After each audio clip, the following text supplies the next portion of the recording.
2023 CFL Winter Meetings one-on-one with Winnipeg Blue Bombers head coach Mike O'Shea. Mike, I'm curious, and I hope this doesn't hurt, but you watched back the Grey Cup, and if you have, how many times?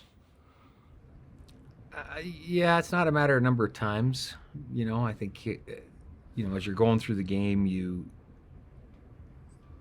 have a pretty good handle on how the game's going, and then it doesn't finish the way you want. I mean, I don't think you need to watch it a pile of times to see why it ended the way it did. That's not going to change. I think the idea of how do you move forward, right? How do you get going forward again? Because all the players are hurting, and it's going to take each guy a certain amount of time, and that time is going to vary from individual to individual, and same with the coaching staff. But we'll make sure we've moved on, and I think some of that doesn't actually take place until you get back together as a team in training camp. Mm-hmm. The contract, and specifically yours, was a big topic of conversation at Grey Cup. You didn't seem to be bothered by it. Now you have a fresh one. Are you happy that you have that done and don't have to answer those questions anymore? Yeah, those are questions I'm not going to answer during the season anyway, really, and those are things I'm not going to think about during the season. Once again, I think it's a pretty easy answer. We ask our players to remain very focused at what they're doing in that moment, right? So for me to be negotiating and trying to figure things out, it's not fair to anybody, really. Mm-hmm. And overall for you, do you envision in the future maybe wanting to get more into player personnel, or are you just focused and really enjoy the coaching aspect? I mean, I believe I want to stay in football, so however that takes me. I mean, I think the coaching profession can be fickle sometimes, right? You're out of jobs fairly quickly in some instances. I've been very fortunate to have this job for as long as I've had. So I've never, honestly, even playing, even other jobs when I was a kid, I was never looking at the next job. So that comes easy. One of the things that I believe you hold near and dear is the culture that you've built on this team. Now, correct me if I'm wrong, but I think that's one of the things that you believe is sacred. They built. That's what I'm correcting you on. It's good. That's what I want to be corrected on. It's the group of players we brought in have a very good understanding of what it takes to win, what it takes to become a team, and what that means, So we tend to leave them alone and let them sort out their dressing room and sort out the vibe that they've created. And I'm going to tell a quick story here, and I hope you're okay with it. 2007. Well, I won't know until you're done. Yeah, so. right. But I think you'll start to remember it. Okay. 2007, you get inducted into the University of Guelph Griffin Sports Hall of Fame. It's homecoming weekend. And after that dinner is over, you talk with a group of captains. I happen to be one of the captains of the team at that time. And I don't remember exactly what you said to us, but I remember, and I hate cliches, but literally wanting to run through a brick wall. And we did just that the next day. It was a Saturday against those Western Mustangs. You know how we feel about those guys. Yep. Beat them at homecoming. And I often think back to that when I think about what you've built in Winnipeg, just that feeling that you left us with after less than 5 minutes. And you won't want to take credit for this. I don't think you want to talk too much to it, but the leadership that you bring to that organization and just the mindset and the process, and maybe the best question to ask you is, how do you evaluate who's best going to fit into that locker room that you mentioned, that the players build that culture themselves? I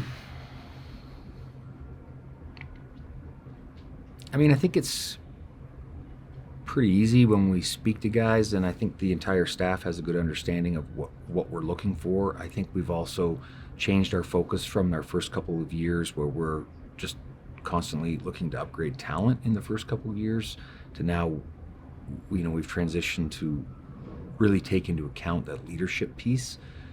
you know, you're trying to find and add leaders all the time to your locker room. I don't know that you can have too many, right? Because there's going to be so many situations where players are asked to lead.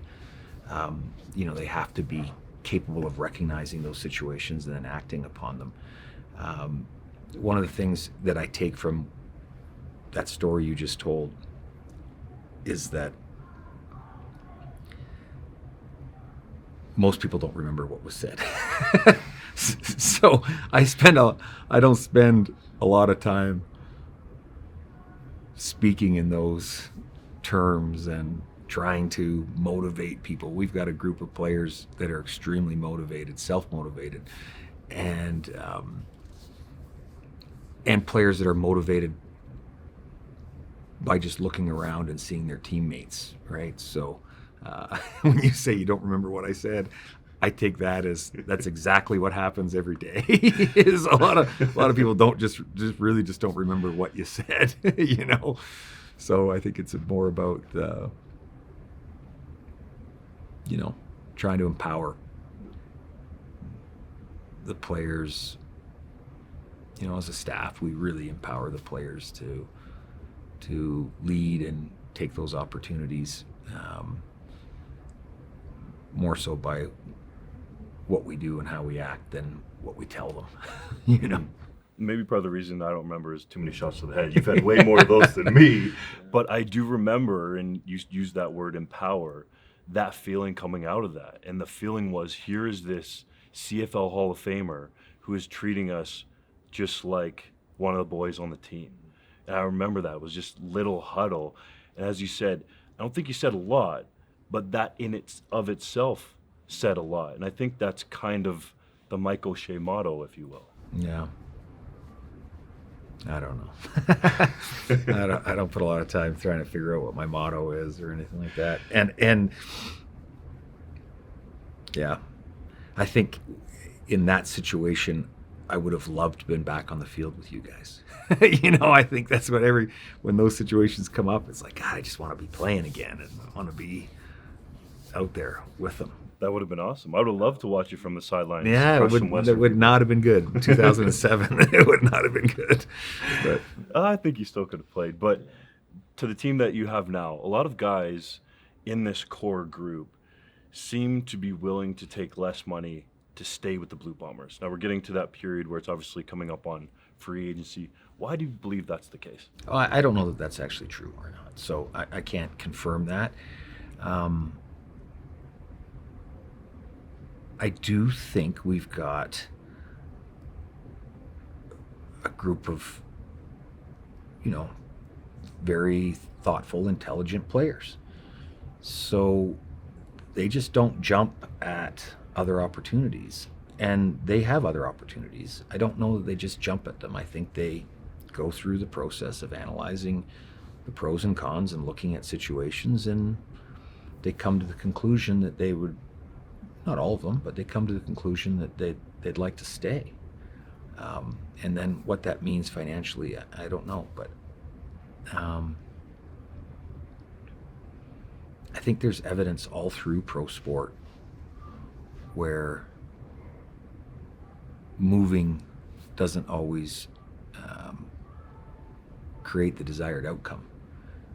Possibly in your bank account, yes, but you know, you've got to take a good look at systems and how you'll be utilized, and coaches and environment and fan base, whatever those things are that are important to you. You know, you've got to spend the time, you know, put in the work to really take a good hard look at what you're moving on to. And once again, I think we've got the group of guys that are thoughtful, that are intelligent, that do spend time, you know, thinking about what they have and not thinking about what they don't have as much. You know, I think they appreciate the players they play with and the organization they're on, and I think for a lot of them, that's evident every day in the gratitude they express to their teammates. We're coming up to free agency obviously soon. Is there a few guys that you focused on or that you talked to try to get them to come back, or how does Mike O'Shea go through that process as the head coach wanting guys back? Yeah, it's sometimes it's the group setting at the end of the year, and then there would be individual meetings with players. But this organization, the Bombers, have worked hard to create continuity, and we have a lot of very talented players that fit and get it. I don't know the reason why we would be moving on from a bunch of players. I mean, we're a good football team, so I'd like to keep it that way. And I think we've shown that a good amount of continuity can produce or will produce good results. You've been in Winnipeg a long time now, and that entire time that you've been there, Kyle Walters, the GM, has been there. So what's that relationship been like over that long period of time and building this team to the point where you've gone to 3 straight Grey Cups? Yeah, I think it's growing like everything else on this team. Right now, there's that working relationship that, we're sort of set in that path where we go about our business and we communicate, and we just